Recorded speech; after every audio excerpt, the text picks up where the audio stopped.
The Baltimore Ravens' first joint practice had it all. A player was carted off the field, plus punches were thrown. We're going to get into all of that here on the Ravens Rundown, brought to you by Prize Picks, hosted by yours truly, Santino, Maione. We'll delve into all of this in 1 second. But guys, make sure you hit the subscribe button for a chance to be shouted out on the channel. We got at Bionic Buzz, at Burr King, Derek Gray 124, at ya boy Andy 19, and at Schaefer 6700. I don't know if that's how you say it. My apologies if I butchered your YouTube app, but try to be like one of these 5 people right here. Join the Ravens Real One community. Join the Ravens Rundown, the best community on YouTube for your Baltimore Ravens content. Make sure you hit that subscribe button and potentially be like one of these guys and get shouted out on the channel. Now, into some less fun news. We had another player carted off the field, that being Ravens center Danny Pinter, as reported by Jeff Zrebeck. He was helped onto a cart and taken off the field. Looked like he got rolled up on in a play where he was blocking. We've seen that happen a million times in football. That was at 2:54 p.m. of August 19th, that being today. Zrebeck also added this, that when Pinter was carted off, it was by the media area. He was wearing a brace on his right leg, appeared to be heading for additional testing. Of course, that's what happens. Whoa, got ahead of myself. That is what happens when you suffer an injury.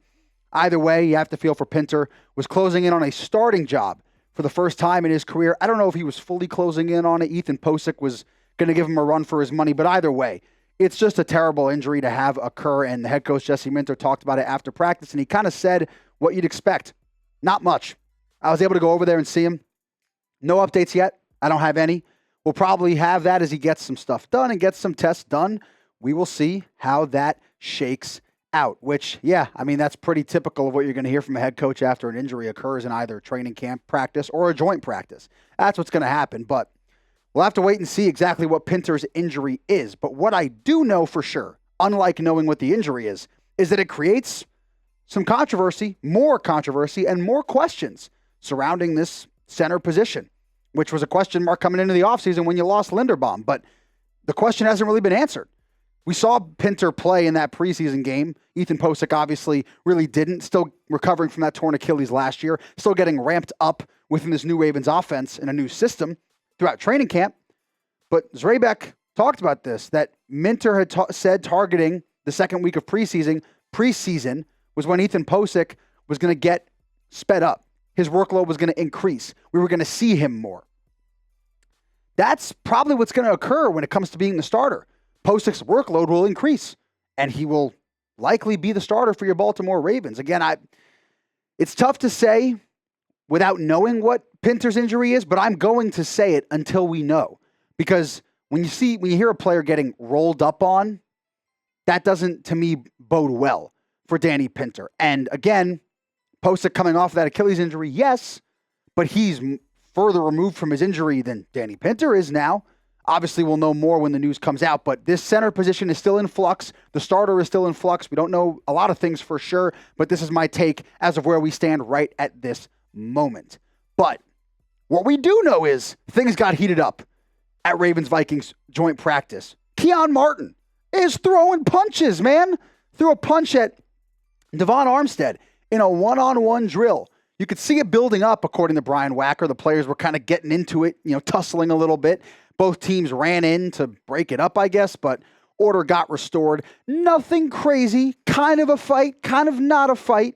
Zrebeck added that there were a few other post-play dust-ups, you could call it, little scuffles, but teams mostly on their best behavior. John Simpson got into it one play and stood over a Viking, but again, order was restored. Only punch that we saw thrown was from Keon Martin, but I love it, man. I got to be honest, as a football guy, I like it. Keon Martin was the highest rated player on defense per PFF from the preseason game, and now we got him throwing punches? Now we got him getting into it, getting rowdy, getting muffed up, whatever. It's getting me antsy. You see me moving around a lot right now. I move around a lot in general, but I like what I'm seeing from Keon Martin, and that includes the fighting. And you know what else I'll like to see is you guys taking advantage of the new user offer that Prize Picks has. Download the Prize Picks app today. Use code HMA. Play your first $5 lineup, guys, and if it wins, you get $150 in bonus lineups. Prize Picks, America's #1 sports picks app for all of your daily fantasy sports. Guys, player picks are on fire right now, and there's no better place to cash in while watching sports than with Prize Picks. It's available in most states, including California, Texas, and Florida. And part of why I love it so much, the app is just so easy to use. For simpletons like me, it makes it really easy. You just pick more or less on a few player stats, and you lock in your lineup. This is a lineup that I've placed for the upcoming football season, and you can, as Gage threw up on the screen, my Prize Picks at Santino Maione. You can go to my page on Prize Picks and copy this lineup. I got the more on Derrick Henry's rushing yards, the more on Bijan Robinson and Jahmyr Gibbs as well, the more on all their rushing yards, 3 of the best running backs in the league. So if you don't want to tail that lineup, I mean, you can, but if you don't want to, if you think that lineup is garbage, that's fine. That's the beauty of Prize Picks. You can place your own lineup, but just make sure that when you do, you use code HMA, obviously play that $5 lineup, and if it wins, you get $150 in bonus lineups. One more time, guys. For a chance to win a lot of cashola, a lot of cheddar, just download the Prize Picks app, play that $5 lineup, and when you use code HMA, if that lineup wins, you get $150 in bonus lineups. Prize Picks, thank you as always for sponsoring this edition and every edition of the Ravens Rundown. Jeff Zrebeck, getting more into my takeaways, and it comes kind of off of this tweet surrounding the joint practice against the Minnesota Vikings, the first one of 2026.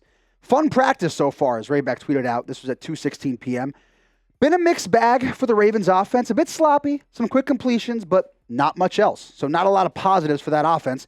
Ravens defense that was playing well. Marlon Humphrey, 2 PBUs in front of Jefferson. Robinson and Campbell both have a sack. And my first takeaway, not just from this tweet, but in general, like the holistic aspect of the Ravens joint practice, the offense looked kind of iffy.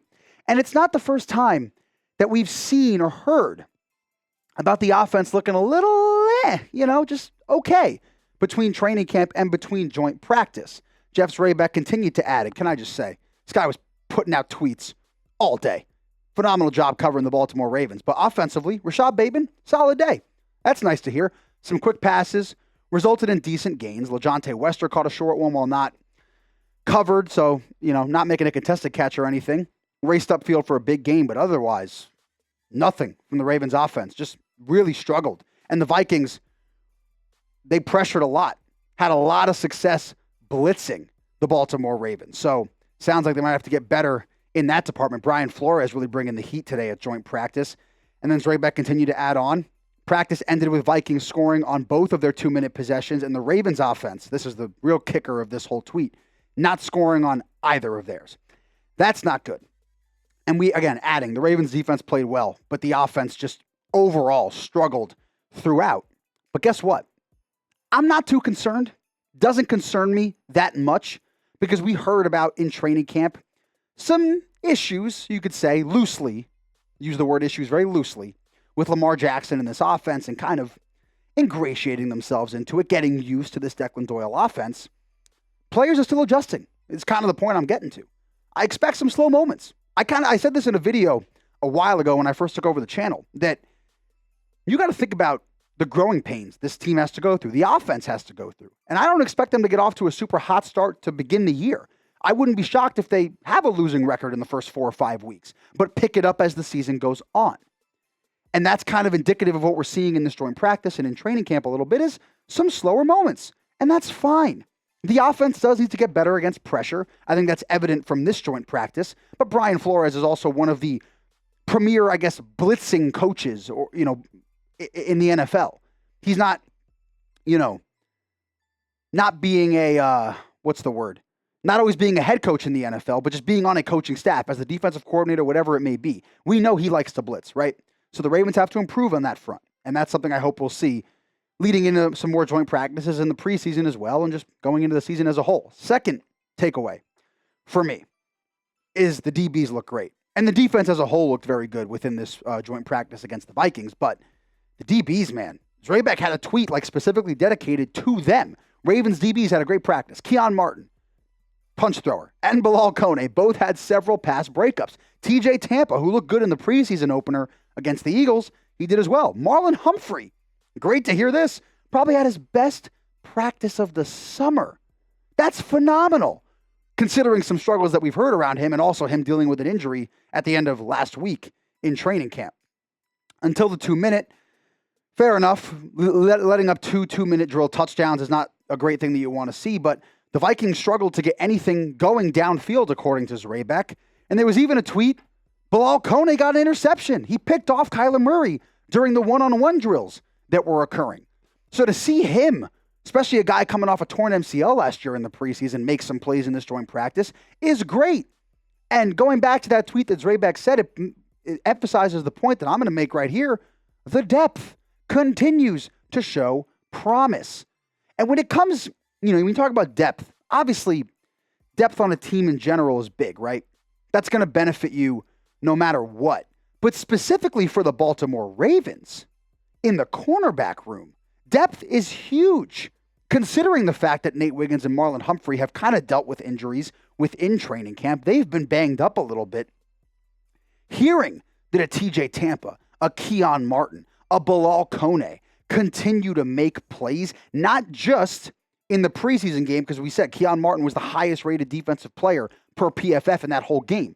But now in the first joint practice, we're hearing these guys are also making plays, as well as a Marlon Humphrey who struggled in training camp.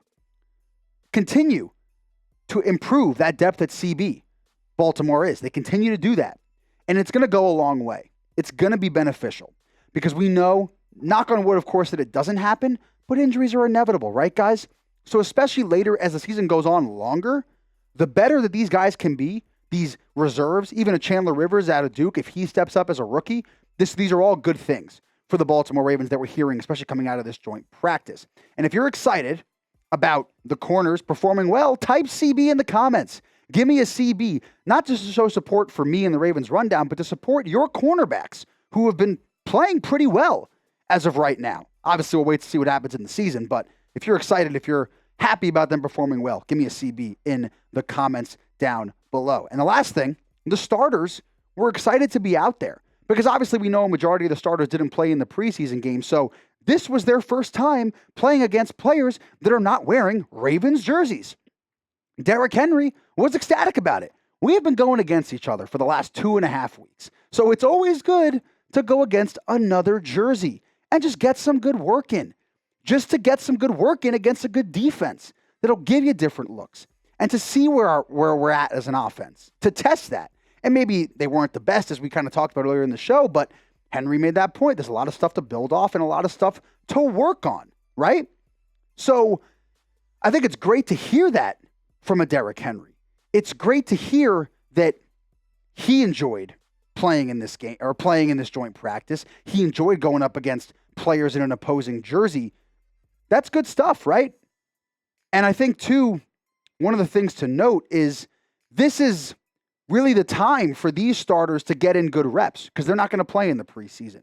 So to have these players get decent reps, to really see what this offense, what the team as a whole is going to look like, I think is important, especially with the new head coach and the new offensive coordinator. Kyle Hamilton talked about being back on the field, talked about the secondary's performance overall, saying he saw a lot of confidence. And I saw a lot of goldfish memory stuff.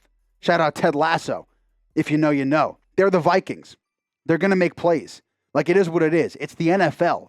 It's the best players in the world you're going up against. Yeah, they made catches, but ultimately, who cares? It's next play up. Go make a play. Go get a pass breakup. That's what he wants to see, and he loved seeing it. And that's like a veteran's mentality right there. Despite Kyle Hamilton being relatively, in the grand scheme of things, still a younger player, right? He's not like this, 10-year vet. But Kyle Hamilton saying that he likes what he's seeing from his other secondary mates, from the other safeties, from the other cornerbacks, guys who don't play as much as him, as well as him, or even have as much experience as he does, that to me speaks volumes. That the best player on this defense, the best safety in the NFL, is talking that positively about his fellow teammates. It's a great thing. And also what this says to me, based on the quotes of Derrick Henry and Kyle Hamilton, they're ready to play football. They want to play football. And this was indicative of it. This joint practice, it was their first opportunity to get to do that. And they're excited about how the team is looking. Yeah, there's growing pains. Yeah, they're not perfect, 100%. but they are looking forward to what this team can do in 2026, and I am too. And if you are and want to be along for the journey, subscribe. Make sure you join this Ravens community, Flock Nation. We're flocking up together.